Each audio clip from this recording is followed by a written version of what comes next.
Today we answer the age-old question, will my drum sound better if I add wings to it?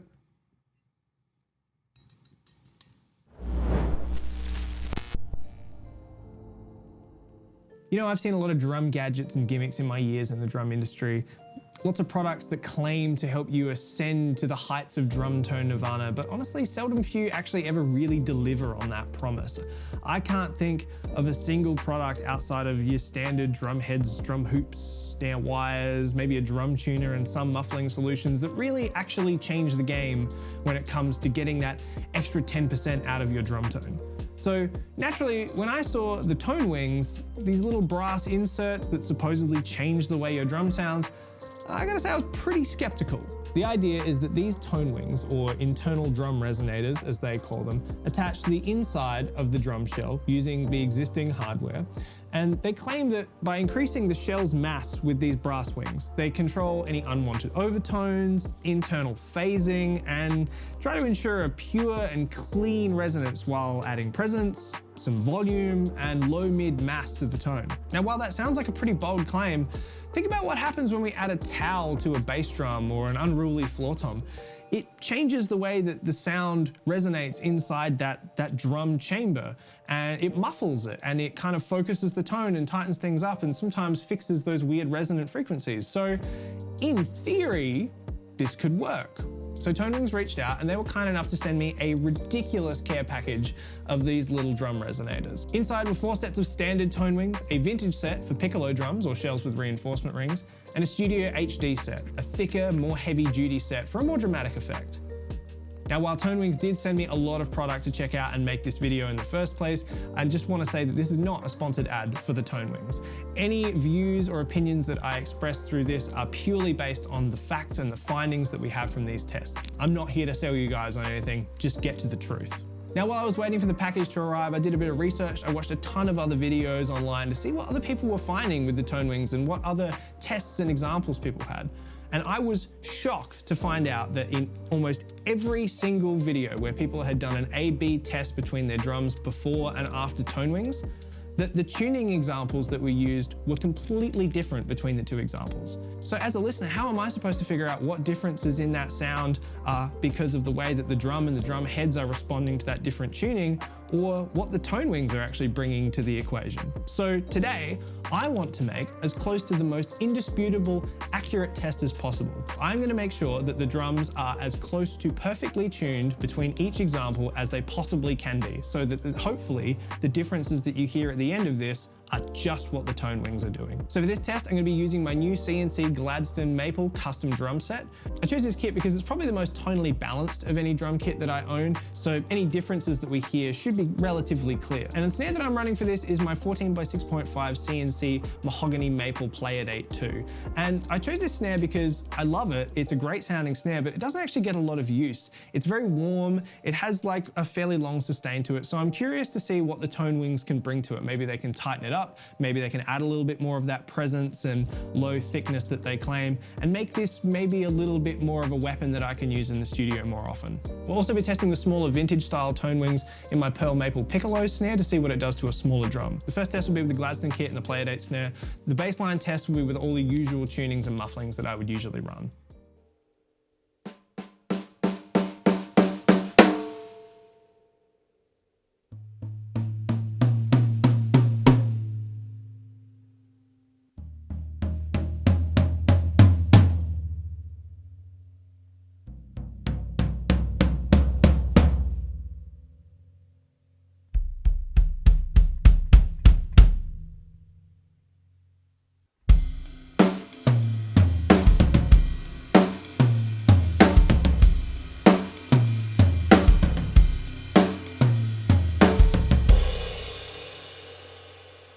So now that we have a good baseline test, let's go ahead and install the first Tonewing in each drum. The installation process is fairly straightforward. Remove the batter side head, undo one of the lug screws, and gently attach the Tonewing in place. Undo the next lug screw and move the wing down and secure it. For snares and double-ended lugs, the process is the same, but you need to undo the opposite lug on the resonance side to ensure that the lug isn't pulled out of place when you undo all of the internal screws. All of the drums in this first test have been installed with the regular brass sets, with the exception of the bass drum, which has been installed with the heavier and thicker gauged HD set. Let's hear what one Tonewing does.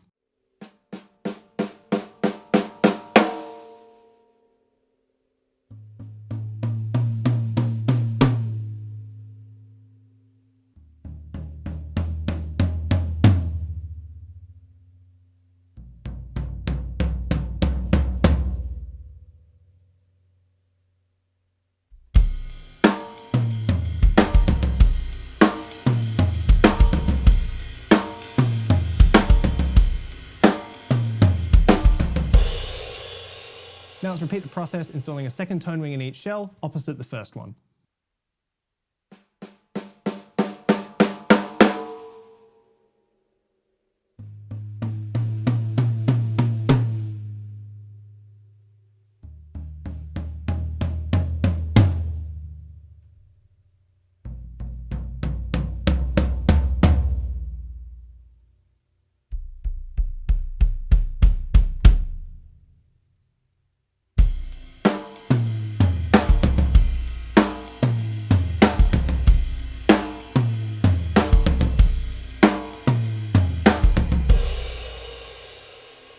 Now let's add a third tone wing to each drum.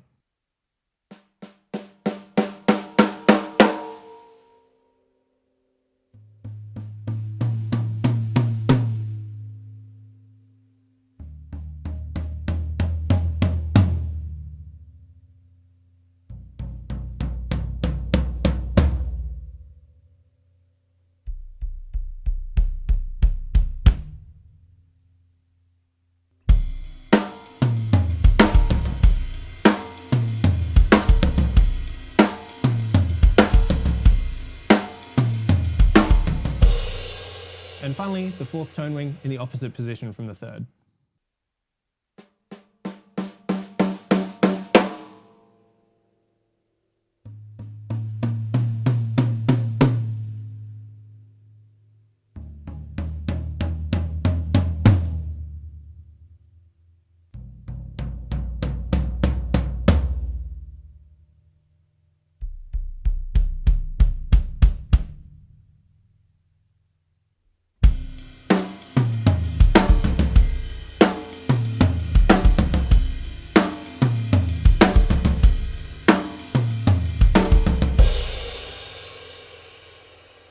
Now, let's check out our piccolo snare, first unmodified with no muffling, and then with all 5 of the smaller vintage tone wings inserted inside.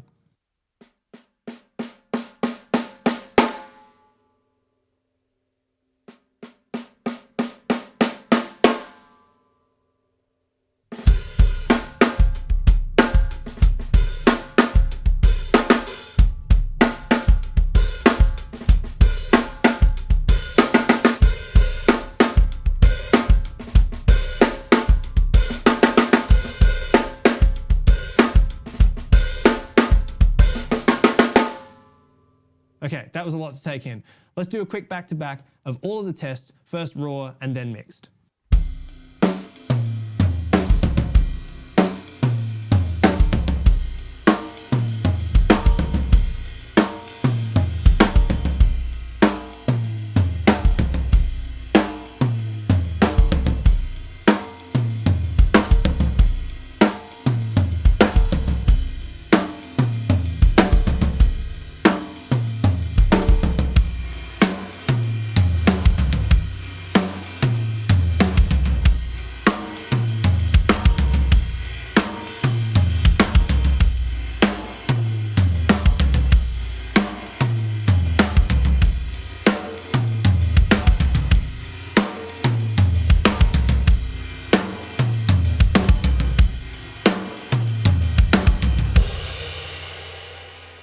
Okay, some really curious results here.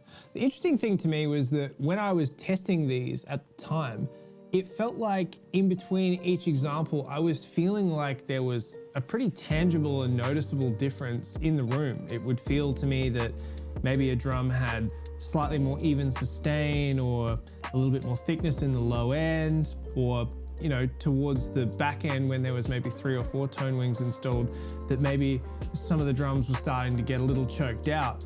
But the crazy thing was when I took a few days, refreshed my ears, and I listened back to these examples, both the raw and mixed versions, I was honestly really shocked to hear as little difference as I did, to the point where I actually had to go and check the files and make sure I wasn't just listening to the same ones over and over again. But it was strange. Like I remember feeling like there was so much more of a difference than the recordings sort of illustrated. And it had me wonder, like, was I a victim of my own placebo effect? They did sound really similar after all. So similar, in fact, I actually wondered if I'd even be able to tell the difference in a blind A/B test. So I made one. I'm gonna play you two examples of audio not yet featured in this video. One is gonna be the unmodified shells like we saw at the start during the baseline tests. And the second, to give the Tonewings a fighting chance, is going to be with all 4 Tonewings installed in each drum. What you would imagine would give the most dramatic effect to hear, if any. So comment down below which one you think is the Tonewings.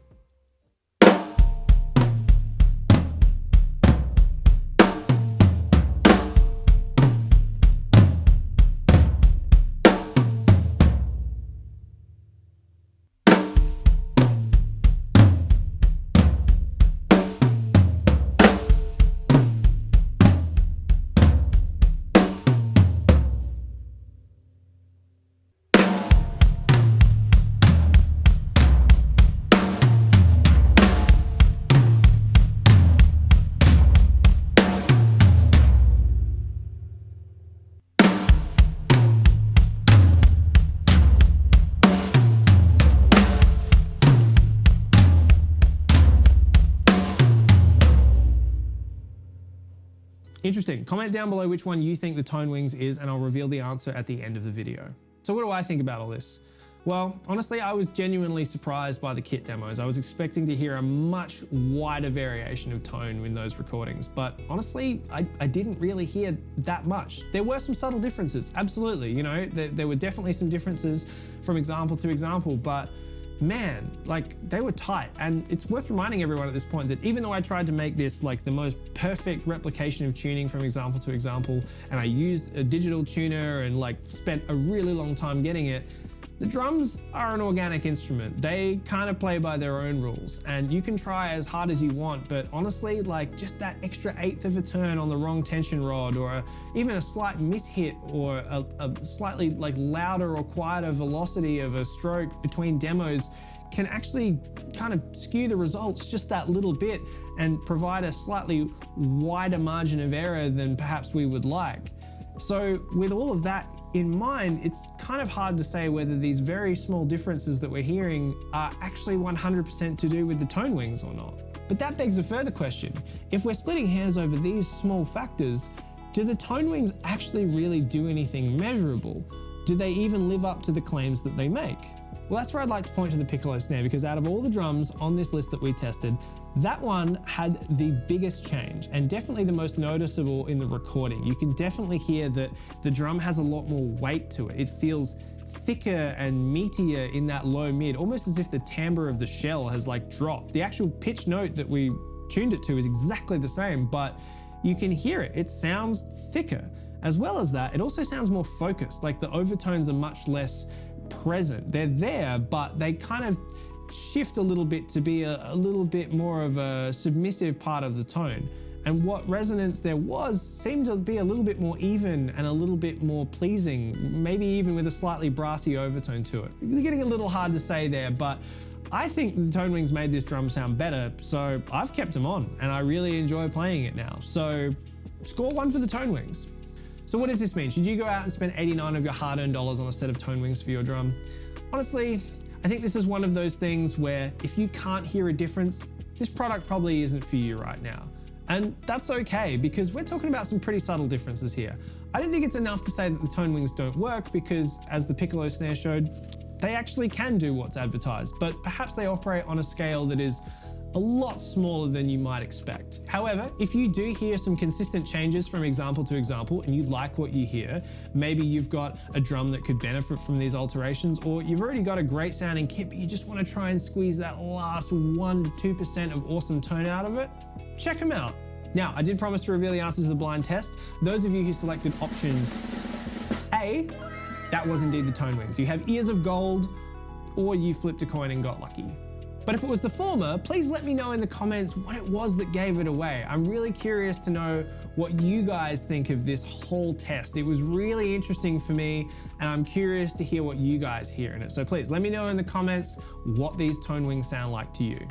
Now, if you enjoyed this test and want to see more, hit the subscribe button and like the video. Also, it would mean a lot if you would go and check out my Patreon page, where we have an ever-growing community of members over there who do a lot to make sure that these videos continue to get made. For $5 USD, you get access to extended content that you're not going to see anywhere else, and as well as that, you also get access to all the drum samples and recordings that I take when I do my snare tone recreation videos, and a whole bunch more. Thanks again to Tonewings for sending me the product to make this video, and a special shout out to Luke Gallo of Gallo's Drums for helping make this happen. Go follow him, he's a good guy. And finally, let me know if there's any other cool gadgets or drum gizmos you want me to check out. I really enjoy doing these tests, and I really like being able to supply you guys with good knowledge and good information so that you can make the best possible decisions about where you get your drum tone from.